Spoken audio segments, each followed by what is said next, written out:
Good morning, everyone. This is really a spectacular reading, kind of endlessly interesting, and really endlessly because it's the story of how we look at the little ego versus the soul. Ego versus soul, individual versus the whole. Even in terms of our consciousness, that consciousness which keeps us separate, as opposed to the potential for consciousness that we have that says to us, you are a part of all that is.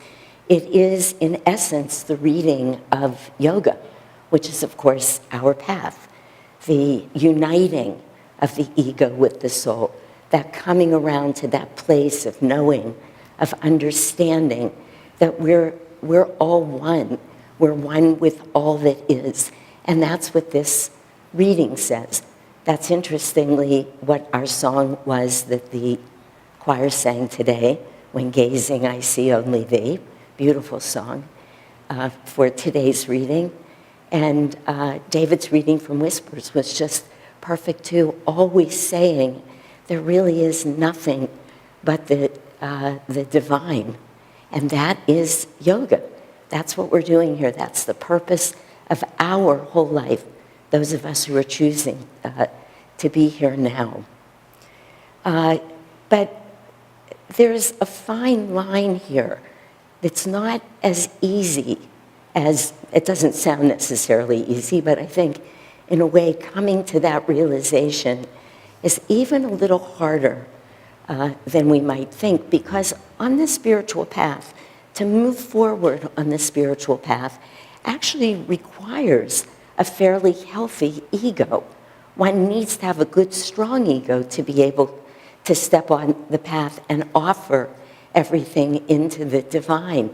And it gets very tricky about how we develop that sense of ourself and then offer it into the big self. You all aren't looking at the reading right now, but self-reliance versus self-reliance.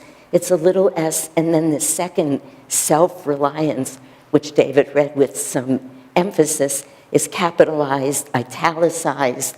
Swamiji says, look, this is different. There are two selves that we're talking about. This past week, my grandchildren have been visiting me. Some of you met them. They are now 6 and 7. They're precious. They're interested in everything. But I am certain that I heard 500, 1,000. I probably couldn't exaggerate. Shanti, look at me. Look at me. Watch me. Watch me do this. Look what I can do. Shanti, do this puzzle with me. Solve this math. Endlessly. And it's fabulous. It's exactly what you want them to be doing. They're young. They're coming in. They're getting to know themselves, experience themselves, have a sense of who they are. And in the meantime, I'm watching them as they're into this me, me, me. I can do everything. I can ride my bike. I can put my head in the water now. I. And you ask yourself, well, that's healthy. They need to do that. At what point do we start teaching them or showing them, or how do we show them, that's right, honey, that's what you can do. But guess what's feeding into all of that so that we don't, or energizing that, or shining its light through that, so that we don't go through life thinking that all of what we accomplish, all of what we do needs to come from ourselves. Because guess what? That just leads us down that road of endless disappointment in a way. We can only do so much, or we try the same things over and over until we figure out where that source is. I've often said in classes that I teach, you can have all of the appliances that you want in your home. They can be new and beautiful and grand.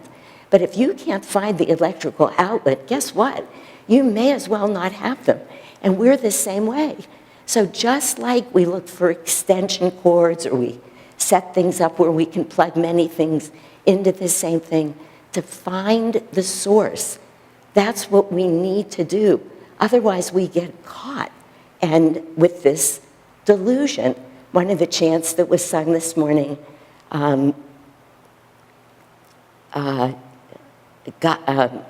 cast me not at delusion's door. Because so often in life, that's what's happening. It reminded me when I was reading this of a joke that I heard Bharat tell. He said there's a rabbit and a beaver, and they're sitting down below the Hoover Dam, and they're looking up at the dam. It's pretty awesome. And the rabbit says to the beaver, "So is that your work?" And the beaver says, "No, but it's based on an idea of mine." That's what happens to us. We start thinking everything is about us.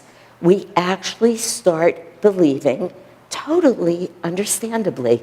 It was so obvious to me as I watched these two precious little things growing. We are, as Jesus said, I am the vine, meaning Jesus the Christ. And then he talked about branches, and as he expounds on this reading, he alludes to little twigs. I mean, we all know what trees look like.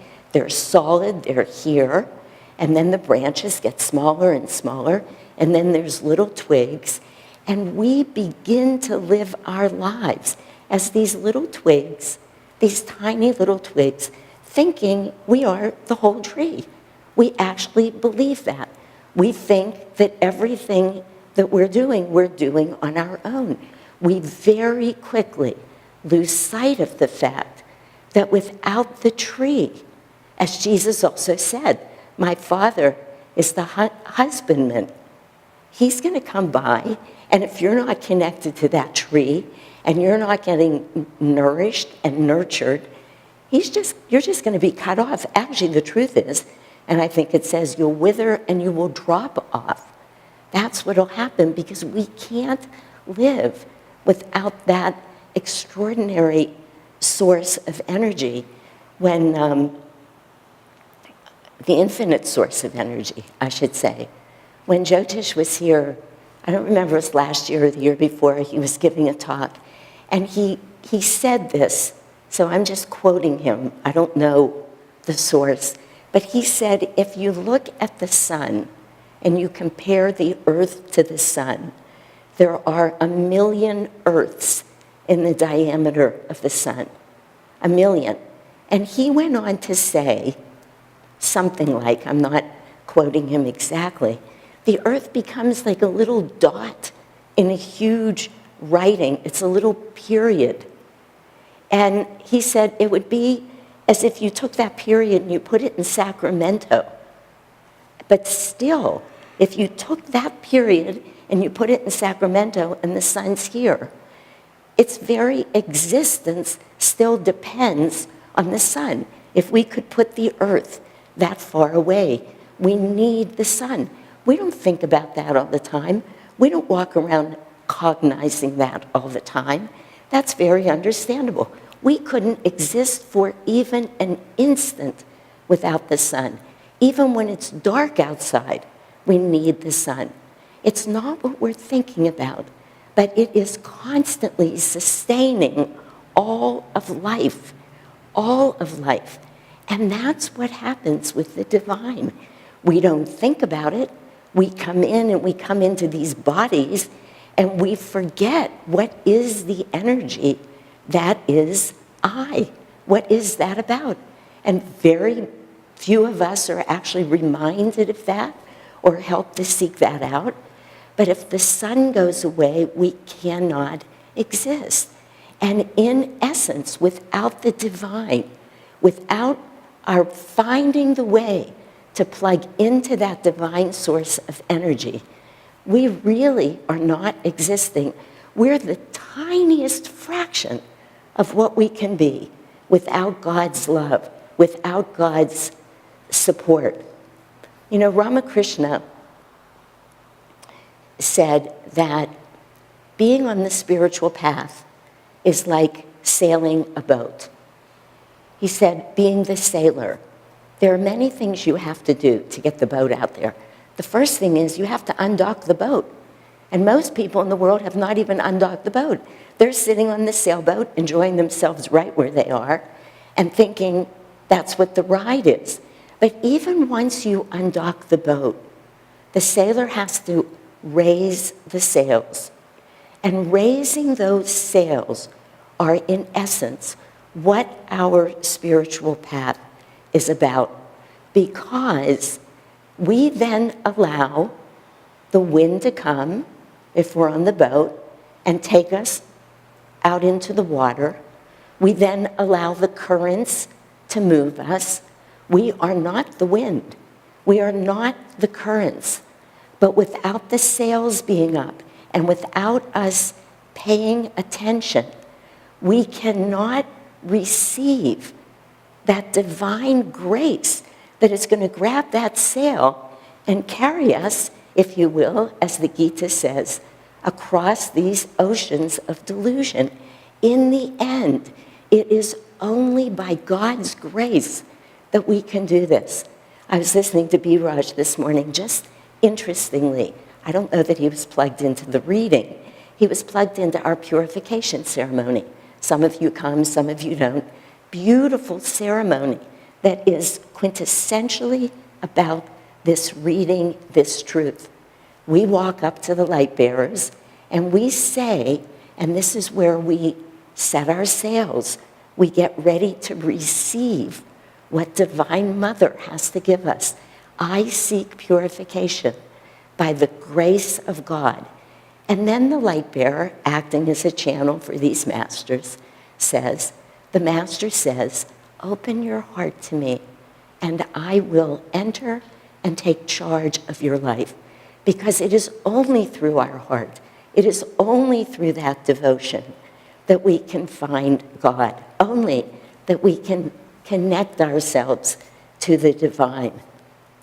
But then the last line, which is so extraordinary, and I heard it differently today, and maybe I heard it because I'm giving this sermon.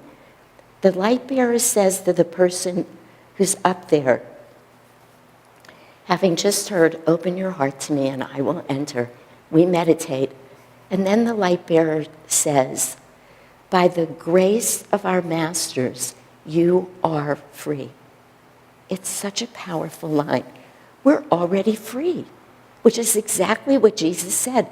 God is already here. He says in this reading, by the very fact that he responded to that aspiring call of love, by the fact that Jesus the Christ was there teaching everyone, and Jesus says they no longer had to woo him. He was already there. There's a wonderful story that I've heard Ananda tell that happened many years ago. He was helping to, they were running the Sacramento community, he and his wife Maria, and it was growing and growing, and they needed a temple. And he called Swami Kriyananda and he spoke to him and he said, should we buy a temple or should we build a temple? And Swamiji said, no, I think in this case you ought to buy a temple, then you'll have it, it'll be done. So Ananda says he and Maria and the whole colony did what you would do. They started having fundraisers, many fundraisers. They did all the things we do, auctions, he says evenings of enchantment. They hired real estate agents. They get all the people helping them.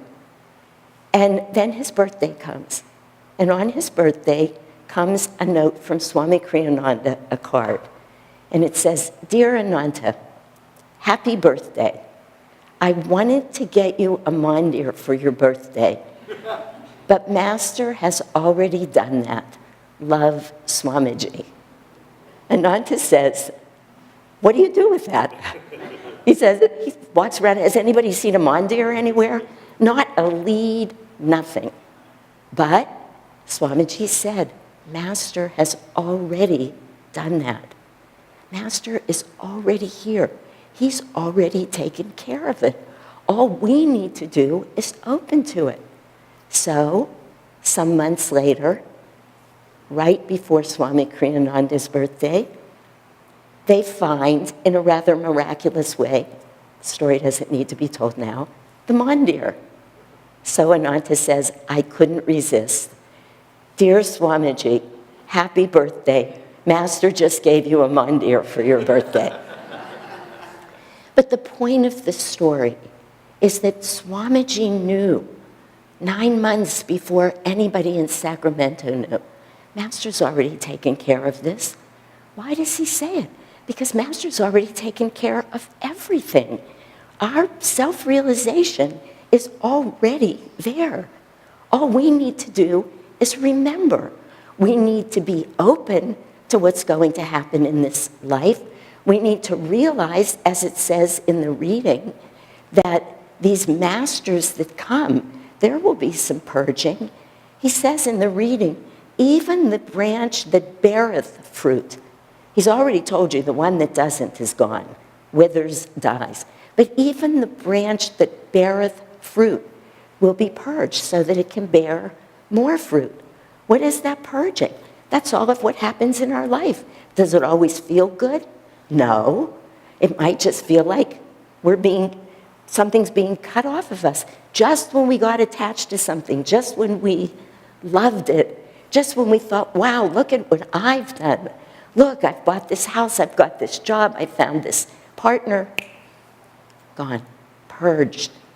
Can we remember that no matter what's going on, Master has already found us the mandir? That's the point. It's already here. Our story's already told. Our job is to receive. Receive means open your heart to me, and I will enter. Receive means all of those things that we do, all of our practices. It is why we talk about meditation and everything that we always talk about, because how else are we going to be ready to receive that which is there? Because nothing needs to change from out there. All we need to do is remember who we are. We need to find as many ways as we can to be reminding ourselves that we already have a temple to walk into, that we're already as deeply connected to God. We don't need even the chant that said, receive me on thy lap, O Mother. And I was sitting here thinking, she's already done that. We need to be like little children and crawl up onto the lap.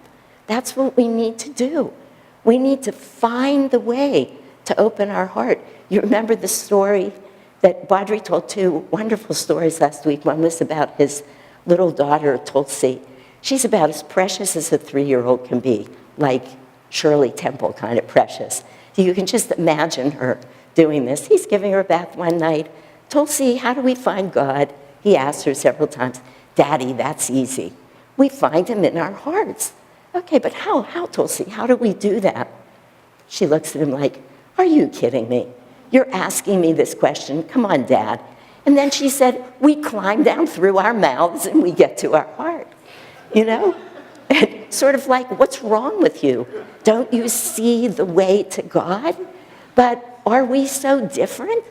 You know? Don't we have our own ideas that are sort of just as absurd in a way? If you will, they're not absurd because they came out of the mouth of a 3-year-old.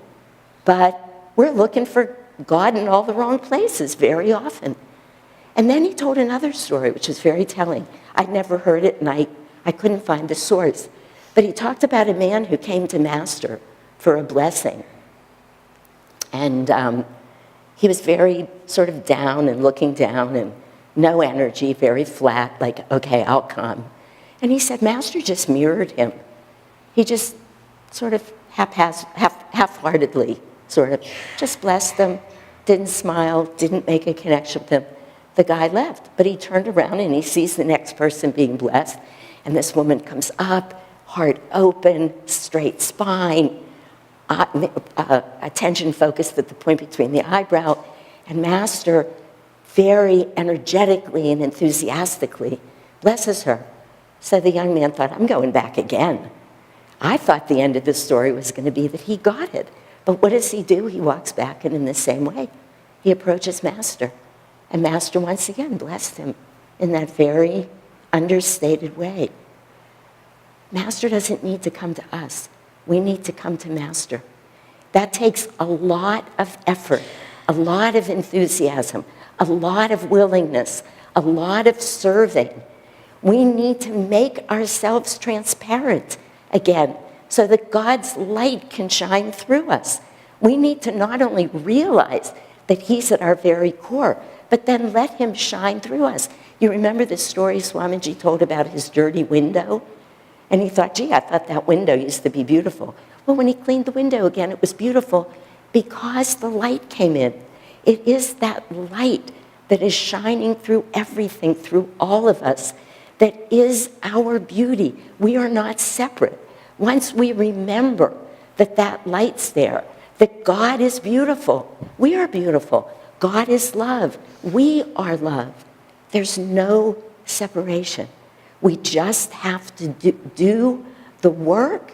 We have to be like good disciples and say yes when yes is the right thing to say, to serve, to be present, to open our heart, to meditate, to do our practices. That's what we need to do. God never went anywhere. He's right here, always. I'm going to tell you one more story and then I'll end. This is not a story, actually.